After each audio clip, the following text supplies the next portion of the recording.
everybody had a good weekend out there. Let's start off with some girl chat. CNN anchor Don Lemon. Okay. You okay? Sorry. It's all right. Totally okay. All right. Well, no it's all COVID right. here, people, okay. I swear.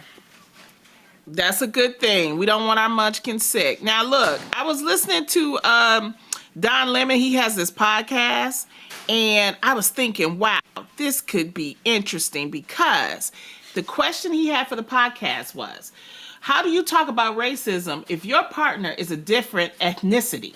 And since we're either married to, about to be married to, or was married to people that was a different ethnicity, I thought you ladies could let me know what's going on. So how do you talk to your partner about racism? I don't think I should be talking. I think you should be listening. This is a time, not just this time, but in all of Jay's life, especially when it comes to his culture, his upbringing, the obstacles that he faces, it should be me listening. If anything, asking questions to understand more. I always say it's not about being interracial, it's about being interresponsible. And who we are is a lot of where we come from, not only our culture, but our household and the way our family have raised us. So for him, I need to understand, and I'm gonna spend a lifetime understanding his perspective as a black man. I think it's an ongoing conversation. Yeah. I think you have to have that conversation when you first start dating the person, just because it will come up. You have to feel like, how will their family, deal with you if you're the one that's, a different race from his family. So I think for me, when I, started dating Mike, my ex-husband, who's white, we had those conversations. Obviously we live in Los Angeles, which is a big, conglomerate city and urban. So it was more accepted, but I think if we were in a smaller town, I think people would have an issue with it. Did we walk into some rooms where I felt like people judged us? Absolutely, but we were comfortable with who we are. We talked about it. We talked about, when we were going to have kids, we talked about it. But it's funny because when Mike and I started dating, if we were walking down the street or going to a mall or whatever, we would, I would see black people and I'd either nod or I'd go hi, and he goes, "Do you know everybody?" And I'm like, "No, there's a sisterhood, brotherhood. When we see each other, we acknowledge each other." He thought that was a little odd, but I'm like, that's our black lingo, And but I think you always have to have those conversations. Lonnie, have you had them with James? Oh, James and I think when it comes to dating, you have to have compatibility. And it doesn't matter what color you are. But James and I, because of everything that's been happening this summer, we really started watching more documentaries. We started having really deep discussions and understanding. But he has always been an ally. First of all, I'm going to tell anybody out there, I don't care what color it is, make sure that a person understands who you are and what you stand for. I'm not sleeping with nobody that's not down for my people. Okay? Understand that. And I always set that completely straight. But it's also about talking, about understanding. It's like what you learn when you sit down and you talk to each other, But we really have been growing and understanding, and he really has become a strong ally and support system for me, and I appreciate that. I love that. And wouldn't you say that some of those conversations should come naturally? I think that says a lot about somebody. If initially you don't see eye to eye, pay attention to that. I think obviously for my husband and I, race never really seemed like much of an issue. We are, it's so weird because I don't even see it that way, but we are a biracial, actually we're a triracial couple because Israel's half black and white and I'm Latina. But for us, that always just came naturally. We always understood where we were coming from. We were always on the same side of justice. And so those conversations, if anything, I always call him my purpose partner because my husband is so justice oriented.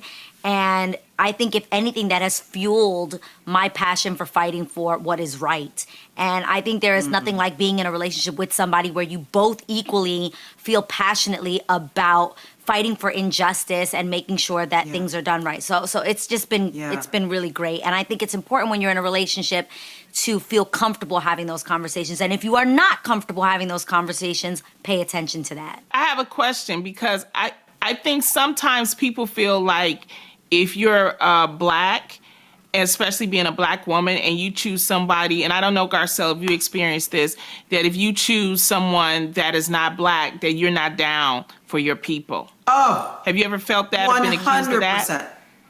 Oh, absolutely. Yeah. People thought that I gave up on my race, or, you know, I'm not down, like you put it. And you know what? It couldn't be further from the truth. You love who you love. You know, you love who you love, and they come in whatever package that comes in. Just like it bothers me if someone goes, I love you, I don't even see your color. It's like, well, how do you not see my color? You know? So Yes. yeah, I got a lot of that, but I was like, you know what? I know who I am, I know who I stand for, and if you spend enough time with me, you'll see that I'm down for my people. You know? But speaking of relationships on another tone, because of the pandemic, guess what's happening, you guys? Women What? are having affairs more than ever. They're sick of their husbands, they're sick of cleaning, they're sick of cooking, that they're now having affairs. And a lot of it is, you know, online affairs. Whether some have met up, some are just doing it online, some are having more conversations, better conversations with the person that they're having an affair with online than their husbands. What do you guys think of that? Oh, man. This pandemic is making the true feelings of people come out. Crazy. I believe that's what it is. You know, according to healthywomen.org, 15 million people are having online affairs. 15 million. That's a lot of people. I just think that going into this pandemic, a lot of us looked at this time like, wow, our world is in such disarray, and there's so much hurt and pain happening here. What can I do during this time to better my country, to better my world, to better myself? And my husband and I really were like, man, if we come out this pandemic the same that we went into it, we've wasted this time. So Yeah. I just have a hard time imagining that during this time, this is what you're choosing to spend your time doing, is possibly. But you're breaking up happy though. your marriage. You're Huh? happy. Yeah, that's the You're difference. happy though. Right. Yeah, but you even one of the take women time who to are say, part I of don't this want to be with statistic? you anymore, and make changes in your life to say, I don't want to be with you. Look, I think Jeannie what and I always Adrienne is talk about the saying- fact that one of the most cowardly things is to choose to have an affair instead of making the actual decisions of saying, I'm unhappy here and I need to make changes in my life. And if there was ever a time to do that, it is now. Yeah, but you know, You're you guys, absolutely not right, Adrienne. everybody And I can think- pick up and just leave. Not a lot of people, you know, want to break up their families. It's almost like escapism. I'm not, trust It's me, I'm the broken. last one Oh, to it's be broken. co-signing Here's the on bottom affairs. I'm line. not Here's the bottom co-signing line, on it. Garcelle. If quarantine shows you that you are with the wrong person, don't become Yeah. the wrong person by doing wrong Yes. things. Here's the thing that people don't agree with forget. that. People I cannot agree. forget. It takes two. Okay, no matter what situation you are in that relationship, you said yes, you moved in, you decided to get married, you repeated the vows, so you also have the power to say, I know. I'm not in this anymore. So when you've become the wrong person by breaking the vows and breaking your moral code, you're out. You are the bottom. You know what? Bottom level. Jeannie, person to me. Adrienne, I understand. Garcelle, they're just romantics at heart, and they're good Right. girls. No, I but think it's Okay, they gotta reason this, Lonnie. When you Understand get what? you get a certain age and you have responsibilities, sometimes you just Yeah. want, like Garcelle said, escape. These women, because what I was reading, these women aren't Yes. planning on leaving. They just want a little Right. fun, little action on the side. Right. That's it. Hold Yes. on, because I'm gonna grow older, Lonnie, and I'm cowardly. gonna get to your age. So are you saying that I can cheat when I get to that age? Because then I have to understand that No. there's just things that I need?